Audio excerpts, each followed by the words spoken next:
Quand j'ai rédigé le livre La disqualification sociale, je partais de cette question de l'assistance dans une société où le chômage devenait...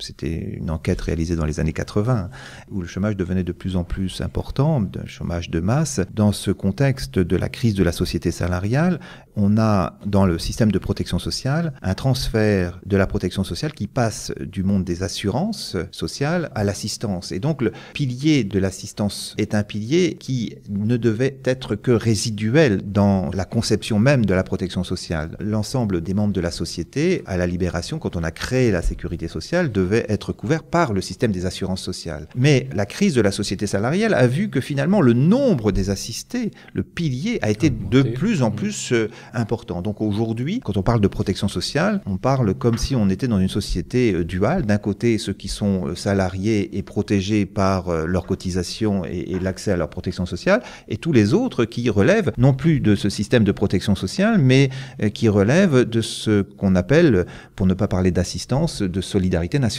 Donc c'est vraiment cette question qui conduit inévitablement les assistés à être jugés comme appartenant à la dernière strate de la société. Donc l'assistance sera toujours dévalorisée. Toujours dévalorisée. Et les assistants et les assistantes sociales qui interviennent auprès des assistés auront toujours cette lourde tâche d'intervenir auprès de personnes dont le statut ne sera toujours qu'un statut dévalorisé et toujours dévalorisant. Alors, on peut travailler autrement cette relation assistant-assisté pour essayer effectivement qu'elle soit le moins stigmatisante possible, mais il y a presque, par définition même, un risque de stigmatisation.